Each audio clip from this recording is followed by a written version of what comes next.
At 21, Flora Higgins was sleeping in a freezing 1998 Honda Civic, praying the engine wouldn't die. 3 days later, she bought an abandoned Montana ranger station for a single $10 bill. She thought she was just buying a roof. Instead, she bought a deadly 80-year-old secret. The winter of 2018 in Missoula, Montana, was unrelenting. For Flora Higgins, it wasn't just cold. It was a daily fight for survival.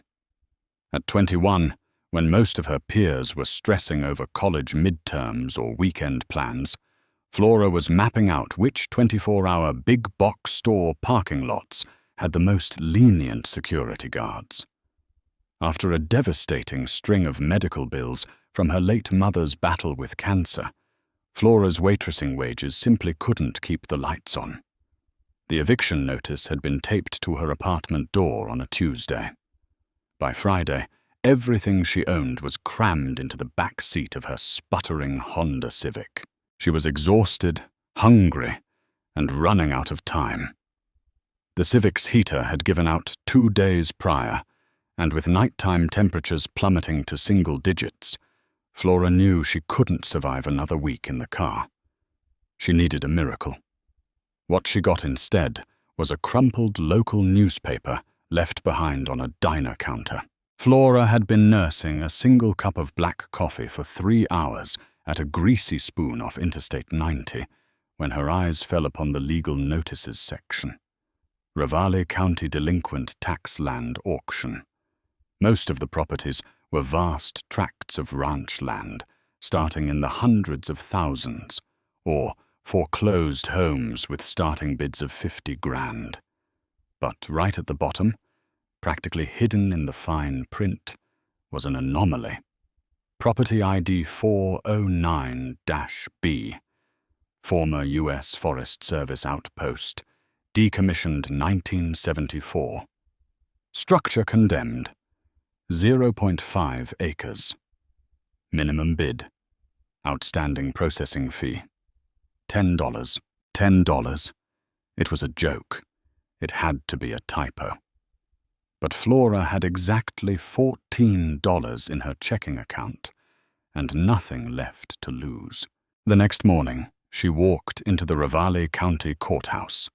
The auction room was mostly filled with wealthy developers in Patagonia vests and local ranchers in Stetson hats. Flora, shivering in a threadbare thrift store coat, sat in the very back row. The auctioneer, a tired-looking man named Thomas Abernathy, droned through the high-ticket items. Millions of dollars exchanged hands. Flora's heart pounded in her throat as the list dwindled. Finally, Abernathy cleared his throat. Moving on to Lot 42, Property ID 409-B. The old Bitterroot Ranger Station up near Trapper Peak. The county inherited this after a zoning dispute in the late 80s. The structure is officially condemned. No running water, no grid connection. We are opening the bidding at $10 just to cover the paperwork. Do I have $10? Silence hung in the room. A few developers chuckled. Nobody wanted a half-acre of useless off-grid rock with a rotting cabin on it. It would cost more to demolish the structure than the land was worth. $10? Abernathy repeated, looking at his watch. Going once? Flora's hand shot up. It trembled, but she held it high. Abernathy blinked, adjusting his glasses. I have a bid for $10 in the back. Do I hear 15? The room didn't even turn to look at her. They were already packing their briefcases. Going twice. Sold. For $10. When Flora signed the deed an hour later, the county clerk gave her a look of profound pity. You know that place has been abandoned for 50 years, right, honey? The roof is probably caved in. The snow up there will swallow a car whole. Be careful. Flora didn't care. As she held the stamped piece of paper, a heavy, unexplainable warmth spread through her chest. It wasn't an apartment. It wasn't safe, but it was hers. The drive up to the station took 3 agonizing hours. The paved road eventually gave way to gravel, and the gravel gave way to a rutted dirt logging trail that the Honda Civic protested against with every bump. The towering ponderosa pines of the Everyt National Forest closed in around her, filtering the pale winter sun into a gloomy twilight. When she finally pulled the car into a snow-drifted clearing, Flora killed the engine and stared through the frosted windshield. The ranger station was a terrifying sight. It was a squat, heavy, timber-framed cabin, built into the side of a rocky hill. The windows had been boarded up decades ago, the wood now grey and splintering. Half of the front porch had collapsed under the weight of countless winters. But the main roof, reinforced with thick steel corrugated sheets, was miraculously still intact. Flora stepped out into the biting cold. The silence of the mountain was absolute, broken only by the crunch of her boots in the snow. She walked up to the heavy oak front door. There was no lock, just a rusted latch. She pushed it open, wincing as the hinges let out a bone-chilling shriek. Inside, it was pitch black. Flora clicked on her heavy-duty flashlight. The beam cut through thick, dancing dust motes. The main room was surprisingly dry. There was a massive stone fireplace dominating one wall, a rusted iron cot in the corner, and decades of scattered debris, old tin cans, rotting field manuals, and animal nests. It smelled of pine needles, dry rot, and something else. Something metallic and sharp. Flora spent the next 2 hours securing the perimeter. She hauled her meager supplies inside, set up her sleeping bag on the iron cot, and managed to start a small fire in the hearth using broken floorboards and dead branches she found outside. As the flames flickered, casting long, dancing shadows against the log walls, Flora finally felt a brief moment of peace. But as she walked across the room to fetch her water jug, her boot caught on something. She stumbled, shining her flashlight down at the floor. The linoleum was peeling away in thick, brittle flakes, but right in the center of the room, beneath the grime and dust, the floorboards didn't run parallel to the rest of the cabin. They formed a distinct square. Flora dropped to her knees. She pulled out her pocket knife and scraped away the decades of hardened dirt. The outline of a heavy wooden trapdoor revealed itself. Her heart began to race. A basement? In an off-grid ranger station? She wedged her knife into the seam and pried upwards. The wood groaned but didn't budge. She dug frantically, clearing the edge of the trapdoor until her blade hit solid metal. She brushed away the debris. Securing the trapdoor to the floor was a massive, industrial-grade padlock, bolted through a heavy iron hasp. It wasn't the kind of lock you used to keep animals out. It was the kind of lock you used to keep a dark, terrible secret buried forever. Sleep was impossible. Flora lay on the cot, the fire dying down to glowing embers, her eyes fixed on the square outline in the floorboards. The wind howled outside, rattling the corrugated roof, but all Flora could hear was the deafening silence of whatever lay beneath her. Why would the Forest Service heavily padlock a basement trap door from the outside and leave it to rot? As soon as the first grey light of dawn crept through the gaps in the boarded-up windows, Flora was up. She bundled herself in every layer of clothing she owned and ventured out into the freezing morning. Behind the main cabin sat the skeletal remains of a maintenance shed. She spent an hour digging through snow and collapsed timber until her gloved hands closed around the cold, rusted shaft of a 3-foot iron crowbar. Back inside the cabin, Flora stood over the trapdoor. She wedged the forked end of the crowbar under the heavy iron hasp. She took a deep breath, braced her boots against the floorboards, and threw all her meager weight into the iron bar. Nothing. The 80-year-old lock held firm. Flora screamed in frustration, a raw sound that echoed off the empty walls. She repositioned the crowbar, this time using a loose brick from the fireplace as a fulcrum. She jumped onto the end of the bar. Crack! The sound was like a gunshot. The rusted screws holding the hasp to the floorboards violently tore free, sending Flora tumbling backward into the dust. She scrambled to her feet, her heart hammering against her ribs.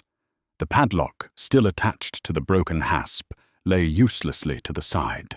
Flora grabbed her flashlight, hooked her fingers into the iron ring of the trapdoor, and pulled. It was incredibly heavy, the wood swollen with age, but slowly, agonizingly, it swung open on screaming hinges. A blast of stale, freezing air rushed up from the dark, smelling of ozone, mildew, and earth. She shone the beam down. A steep, narrow set of concrete stairs descended into absolute blackness. "Hello?" Flora called out, feeling foolish the moment the word left her lips. Only a hollow echo replied. Taking a deep breath, she began her descent. The stairs were slick with moisture. At the bottom, she found herself in a small, windowless concrete bunker. It was shockingly well built, far too reinforced for a simple storage cellar. The flashlight beam swept across the room, illuminating wooden shelves lined with rows of shattered glass jars. But it was what sat in the center of the room that made Flora freeze. It was a military-style footlocker, painted olive drab, its corners reinforced with heavy brass. Unlike the padlock upstairs, this trunk wasn't locked. The latch was merely flipped down. Flora approached it slowly, feeling the overwhelming sensation that she was trespassing on a tomb. She knelt on the cold concrete, flipped the latch, and pushed the heavy lid open. The first thing she saw was a thick leather-bound ledger. The leather was cracked and pale with age. Flora picked it up, her hands trembling. She opened to the first page. The handwriting was elegant, written in faded fountain pen ink. Property of Arthur Pendleton. Head Ranger, Outpost 42. October 14th, 1934. 1934. The heart of the Great Depression. Flora carefully turned the pages. They weren't forestry logs. They were dates, names, and massive numerical figures. Transfer to Spokane, $40,000. Redirect to Helena route, $15,000. Underneath the ledger, filling the entire trunk, were stacks of tightly wrapped wax paper bundles. Flora set the flashlight down, her hands shaking violently now. She reached in and pulled out one of the bundles. She tore at the brittle wax paper. Green paper spilled into her lap. Flora gasped, dropping the bundle. She stared in shock. They were bills, but not modern currency. They were crisp, uncirculated $100 bills, bearing seals she didn't recognize. She picked one up, bringing it close to the flashlight. It wasn't a standard Federal Reserve note. The text across the top read, "Silver Certificate." She frantically tore open another bundle. 50s. Another. Hundreds. The trunk was packed to the brim. She was looking at hundreds of thousands of dollars, maybe millions, hidden by a ranger in 1934. "I'm rich," she whispered into the dark, the words tasting completely foreign in her mouth. "I'm actually rich." Thud. The heavy sound of a footstep directly above her head snapped Flora out of her trance. She froze, the silver certificate slipping from her fingers. Someone was in the cabin. Flora quickly killed her flashlight, plunging the bunker into pitch blackness. She held her breath, straining her ears. The floorboards above creaked ominously. Heavy, deliberate footsteps were pacing the perimeter of the room. "Hello?" A gruff, deep voice called out. It didn't sound friendly. It sounded angry. "I know someone's in here. Saw the damn tire tracks in the snow." Flora's mind raced.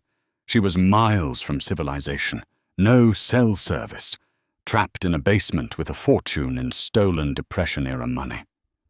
She felt around in the dark, her hand closing over the heavy shaft of her flashlight. It was her only weapon. She crept up the concrete stairs, agonizingly slow, until her eyes leveled with the top of the trapdoor. Standing in the center of her cabin was a massive man in a heavy Carhartt jacket and mud-caked boots. He had a thick, unkempt beard and was holding a heavy hunting rifle, the barrel pointed casually toward the floor. "Listen to me very carefully," the man barked, his voice echoing in the small cabin. "My name is Boyd Henderson. This land belongs to my family. My grandfather ran this ridge. The county had no right to auction it off, and I missed the damn gavel by 1 hour." He paused, his eyes scanning the room, finally locking onto the open trapdoor. A cruel smile spread across his face. "Well, well, you found Arthur's little hidey hole, didn't you?" Flora gripped the flashlight tighter, her knuckles turning white. Boyd stepped closer to the edge of the trapdoor, the barrel of his rifle lowering until it was pointed directly into the gloom where Flora crouched. "Come on up, little girl," Boyd sneered. "We need to have a talk about the rent, and about what you just found in my grandfather's basement." Flora looked back down into the dark. She looked at the fortune that could save her life, and the man standing between her and freedom. The $10 miracle had just turned into a nightmare. And Flora Higgins, a girl who had lost everything, realized she was going to have to fight like hell to keep her life. Flora crouched on the freezing concrete steps, the heavy beam of her tactical flashlight switched off, plunging the narrow stairwell into absolute blackness. Above her, Boyd Henderson's heavy boots groaned against the rotting floorboards. The metallic clack-clack of a round being chambered into his hunting rifle echoed through the small cabin like a thunderclap. "I know you can hear me," Boyd said, his voice dropping into a dangerous, gravelly register. "My grandfather, Arthur Pendleton, was a smart man. He built this station. He dug that bunker with his own 2 hands. And he didn't die penniless in a nursing home just so some homeless kid from Missoula could walk away with his legacy. Bring the trunk up." Flora's mind was moving at 1,000,000 miles an hour. In her left coat pocket, she still had the leather-bound ledger. In her right pocket were 2 tightly wrapped bundles of 1934 silver certificates, maybe $20,000 in total, but the trunk at the bottom of the stairs held a fortune. "I don't know what you're talking about," Flora shouted back, her voice shaking just enough to feign absolute panic, though a cold, calculated survival instinct was beginning to take over. "There's nothing down here but broken glass and dirt. The padlock was already broken when I got here." Boyd let out a dry, humorless laugh. "You're a bad liar. I saw the broken hasp. I saw your crowbar. Now, I'm not going to ask you again. You carry those bundles up here, and maybe I let you walk back to that piece of trash Honda Civic and drive away." He was lying. Flora knew it with absolute certainty. You don't let a witness walk away when there are millions of dollars of untraceable Depression-era cash on the line. If she walked up those stairs, he would shoot her and bury her in the very bunker she had just unsealed. Flora slowly retreated down the stairs, her boots making agonizingly soft scuffs against the concrete. She reached the bunker floor and turned her flashlight on its lowest, dimmest setting, keeping the beam pointed at the ground. She needed a weapon. She needed a distraction. Her eyes scanned the dusty wooden shelves lining the walls. Most of the glass jars had shattered over the decades, their contents reduced to dried, unidentifiable black husks. But on the bottom shelf, sitting in a pool of dried wax, were 3 large, intact mason jars filled with a clear, yellowish liquid. Flora unscrewed the rusted lid of one. The smell hit her instantly, sharp, volatile, and overwhelmingly chemical. Turpentine. Arthur Pendleton had stored highly flammable solvents down here to thin the heavy oil paints used for the station's exterior. "I'm losing my patience!" Boyd roared from above. The floorboards directly over Flora's head vibrated as he stomped his foot. "I'm counting to 3, and then I'm coming down there. 1!" Flora grabbed 2 jars of turpentine. She silently crept back up the concrete stairs. 5 steps, 4 steps, 3. She stopped just below the lip of the trapdoor, hidden in the shadows. 2! Flora's thumb hovered over the power button of her heavy-duty flashlight. It was a high-end 1,000-lumen tactical model she had bought for living in her car, equipped with a blinding strobe function designed to disorient attackers. 3. "Have it your way, little girl." Boyd's silhouette appeared in the opening of the trap door, blocking out the dim daylight of the cabin. He began to descend, his rifle leading the way. Flora didn't hesitate.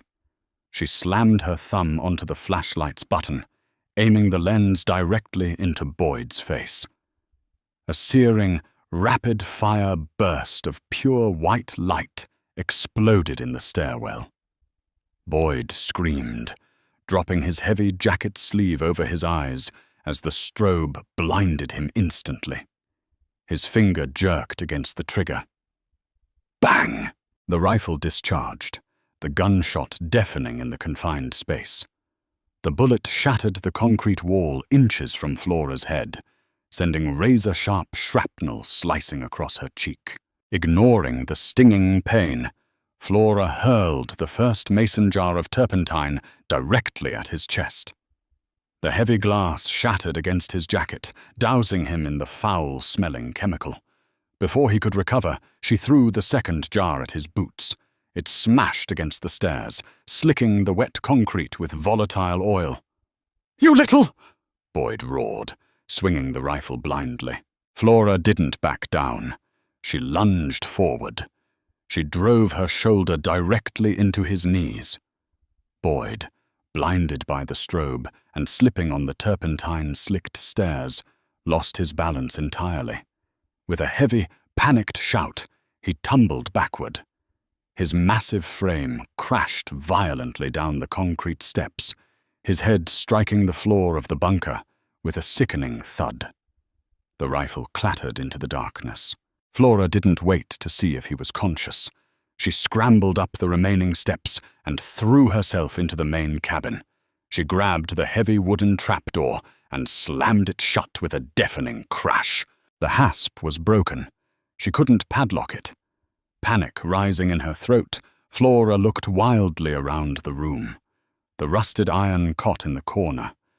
She ran to it, her boots slipping on the dusty floorboards, and threw all her body weight against the frame.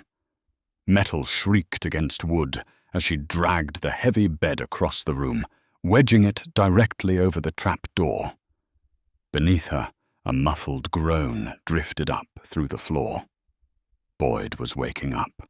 Flora wasn't done.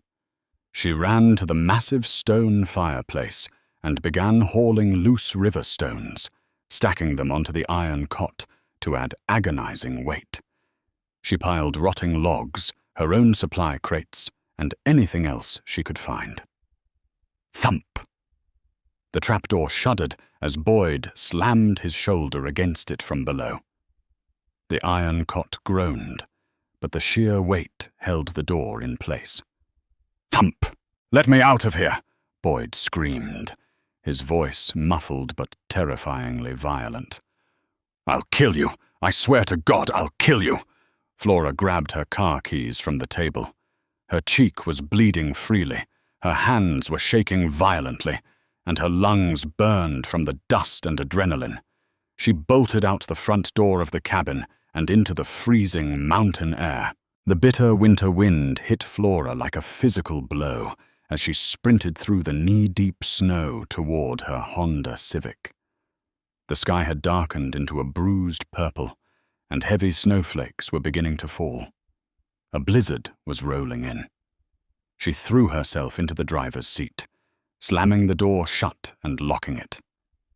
Her hands were trembling so violently, she dropped the keys into the footwell. She swore, blindly digging around the frozen floor mats until her frozen fingers brushed the metal. Thump! Crash! The sound echoed off the mountainside. Flora looked through the snow-caked windshield. The front door of the cabin was shuddering. Boyd was awake, and he was furious, firing his rifle blindly through the trapdoor to shatter the floorboards. It was only a matter of time before he broke through the wood entirely. Flora jammed the key into the ignition and turned it. The engine whined. It sputtered, coughed, and died. No, no, no, please, Flora begged, pumping the gas pedal. Not today. Come on.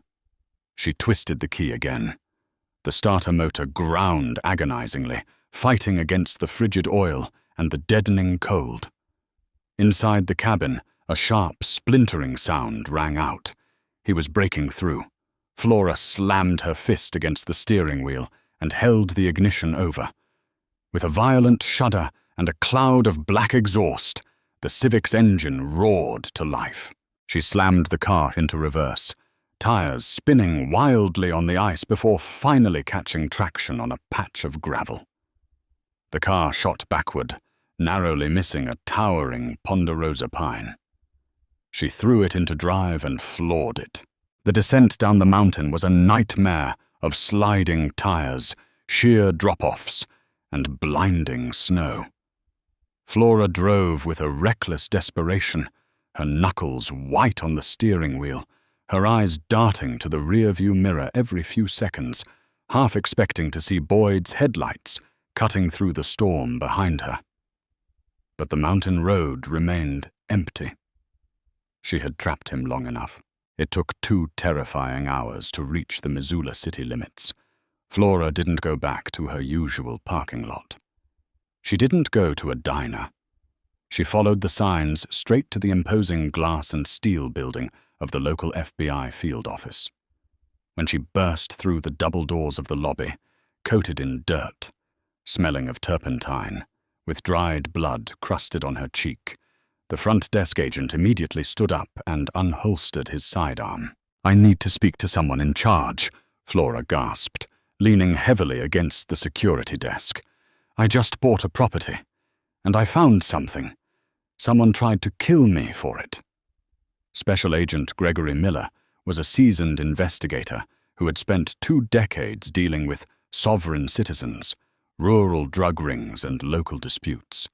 But as he sat in the stark interrogation room across from Flora, his professional stoicism completely fractured. Flora reached into her heavy coat and pulled out the cracked leather ledger, sliding it across the metal table. Then she pulled out the 2 tightly bound packages of uncirculated 1934 silver certificates and set them down next to it. Property ID 409-B, Flora said, her voice finally steady. There's a man named Boyd Henderson trapped in a bunker under the floorboards, and there is a trunk down there with at least 2 million more of these. Agent Miller carefully opened the ledger. He read the first few entries, his eyes widening. He picked up one of the $100 bills, holding it up to the fluorescent light. Where did you say you found this? Miller asked, his voice hushed. The old Bitterroot Ranger Station. Miller closed the ledger, a look of utter disbelief on his face.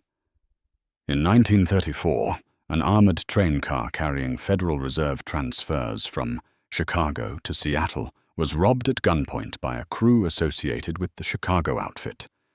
$2 million in silver certificates vanished.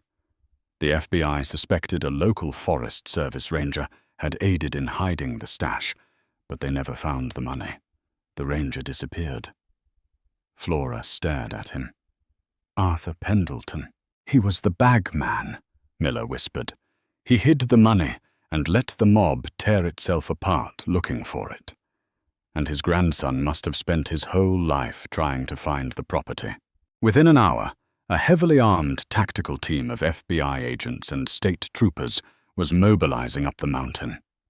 By the time they reached the cabin, Boyd Henderson had managed to hack his way through the splintered trap door, but he hadn't made it far. Half blinded by the strobe and freezing in his turpentine-soaked clothes, he was arrested walking down the logging road, the antique rifle slung over his shoulder. Down in the bunker, federal agents recovered the olive-drab footlocker. Inside was $2.4 million in pristine, uncirculated Depression-era currency. It was the largest recovery of stolen historical bank funds in Montana's history. Because the money was the product of a federal robbery, it legally belonged to the U.S. Treasury. But Flora Higgins was no longer the desperate, unhoused 21-year-old girl praying for a miracle. She hired one of the best property lawyers in the state on contingency. Under the specific statutes governing the recovery of historical artifacts and federal reward structures for the return of stolen currency, Flora filed a massive claim. The legal battle took 6 months, but the government, eager to close an 80-year-old cold case and avoid a media circus, settled. Flora was awarded a 15% finder's fee of the recovered face value, plus a historical preservation buyout for the land, which the county had illegally auctioned without conducting a proper historical survey. Flora walked out of the federal courthouse with a check for $410,000. She didn't buy a mansion, and she didn't buy sports cars. She bought a small, warm, 2-bedroom house in a quiet Missoula neighborhood. She paid for her first semester of college in cash, and on a freezing Tuesday in December, exactly 1 year after she was evicted, she sold the sputtering 1998 Honda Civic to a local scrapyard. As she watched the tow truck haul the car away, Flora touched the faint silver scar on her cheek. She had risked everything for a $10 piece of useless rock, and in return, the mountain had given her exactly what she fought for, a future. Flora's terrifying fight for survival turned her $10 gamble into a multi-million-dollar triumph, proving that sometimes hitting rock bottom is the only way to find buried treasure. If this incredible true story of survival, history, and shocking twists kept you on the edge of your seat, hit that like button. Don't forget to share Flora's journey with your friends, and subscribe to our channel for more unbelievable, real-life mysteries that will leave you absolutely speechless.